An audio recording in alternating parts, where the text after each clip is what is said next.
The spline part of the panel here has a couple of different tools and options for creating spline control on items. First of all, splines that are created need a name, and that comes from the Make name given up here, which is shared between the Spline tool and the Make IK dialogues. Nodes, of course, dictates how many control items for the spline will be created.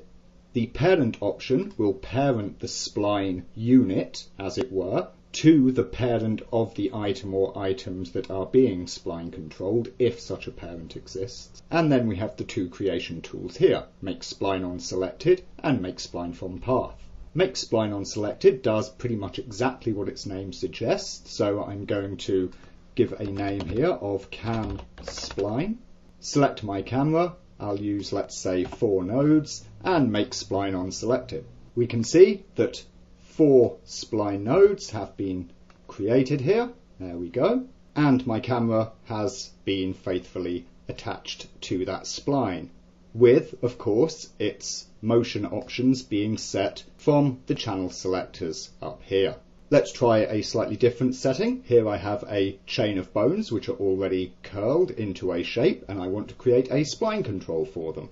I would select all of the items that I want to be affected by the spline control, which in this case is the whole hierarchy. And let's say that in this case I don't want their bank orientations to be affected by the spline. And let us furthermore suppose that I want 6 nodes with the parent option on. I'm going to call this the bone spline there, and I will make spline on selected. There we see, this spline is created, attempting as best it can to fit the existing shape of the chain on which it is created, and the chain of bones is now under the control of the spline, though of course, as you can see, not on the bank here. The bones still have their own individual bank control like this. You can notice, of course, how the Make Spline On Selected attempts to place the nodes along the length of the chain that you are creating the spline for, and of course I created here 6 nodes down a total of 9 bones, so there's a mismatch between. It will try and space them in an even manner as well.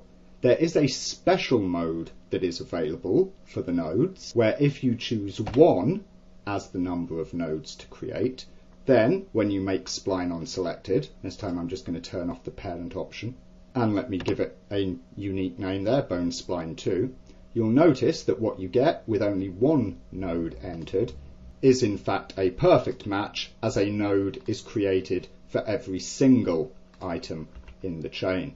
Therefore, if you are wanting to create an exact spline that matches the hierarchy perfectly, then you can set the number of nodes to 1 and you'll automatically get a node for every single item.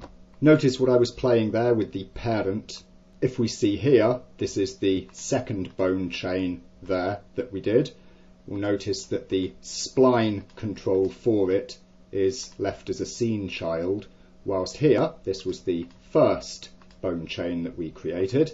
We can see that the spline control for it has indeed been parented in to the hierarchy's parent, so the whole thing can be moved together like that. If you were creating something like, I don't know, say a snake rig, then you would probably use the not parented method, which would give you an external spline, whereas if you were creating a tail on something using the Spline On Selected, you would probably use the parent option, in which case of course the spline would wind up parented to the butt of the creature. The Make Spline From Path tool, pretty much the same as its name suggests, will create a spline control item out of an object's existing motion path. So for instance here I have a camera that has an animated motion path.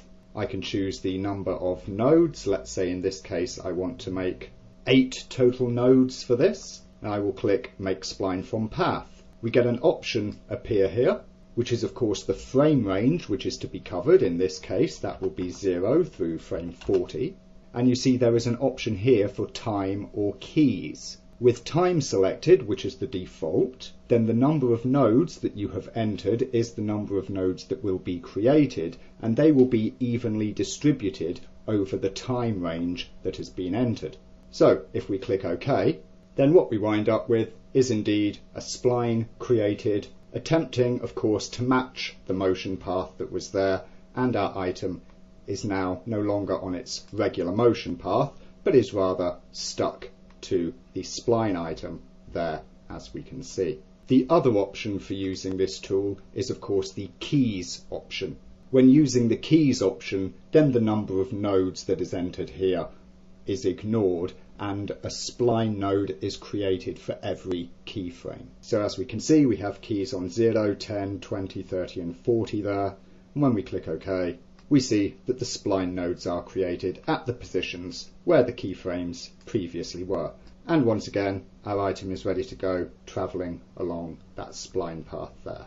So there we have the Make Spline options that are available here on the rigging toolbox.